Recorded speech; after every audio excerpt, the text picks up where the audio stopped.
Hello, my name is Kathy Yielding, and I'm going to talk to you today about adalimumab, also known as Humira. This information will be given to undergraduate nursing students at a university in a classroom environment. The students are expected to have completed readings about Humira prior to the class. At the end of this presentation, the students will be able to discuss how Humira works to decrease inflammation. The students will know the indications for using Humira. They will know some of the adverse effects that can occur when taking Humira. And finally, the students will be able to verbalize the nursing implications for patients using Humira. Humira has been in use for over 10 years. It is used to treat numerous inflammatory conditions. It is injected subcutaneously, and dosing depends on disease response to the medication, as well as age and weight. It has multiple indications, and despite a solid safety profile, multiple adverse effects and contraindications. Humira is a biologic immunosuppressive therapy used in the treatment of certain inflammatory diseases. Humira decreases inflammation and helps with the symptoms of these inflammatory conditions. The inflammatory and regulatory pathways create an effective immune response that provides protection from pathogens while limiting injury to the host tissue. Tumor necrosis factor, or TNF, is an important inflammatory cytokine. Humira is a monoclonal anti-TNF antibody.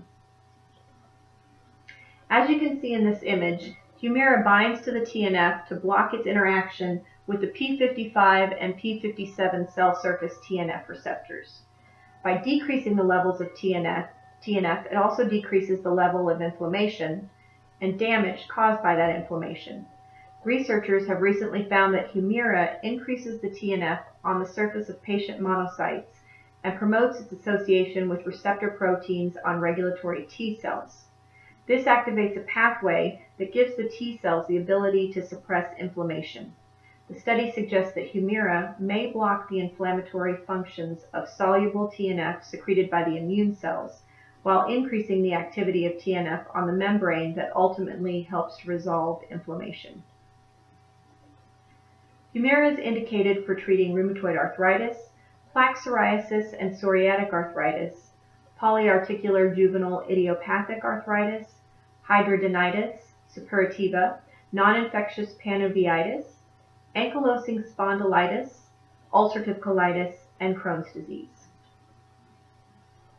While taking Humira, there is an increased risk of infection. A tuberculin skin test is required prior to starting the medication to avoid activating previously inactive TB. Live vaccines should not be administered while taking this medication.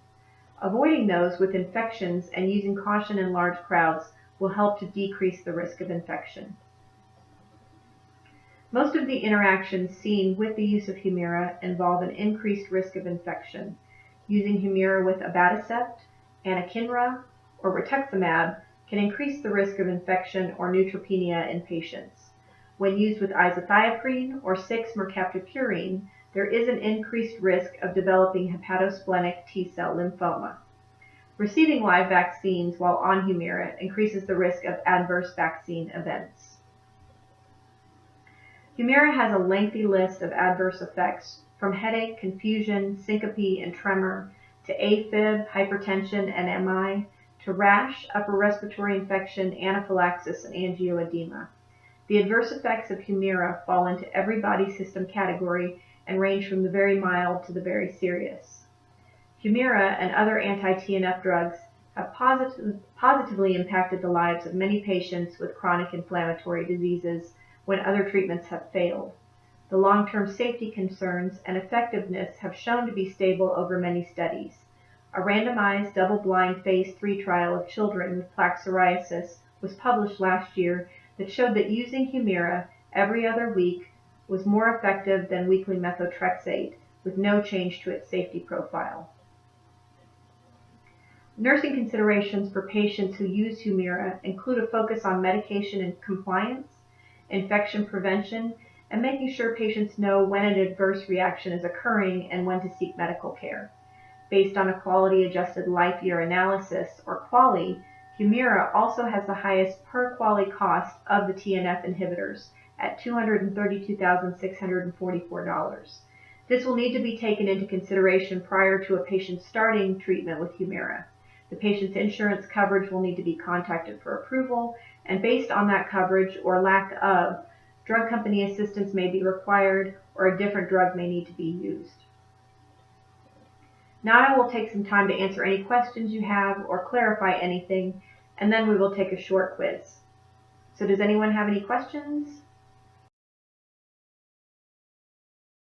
Now we will go over the quiz in the class.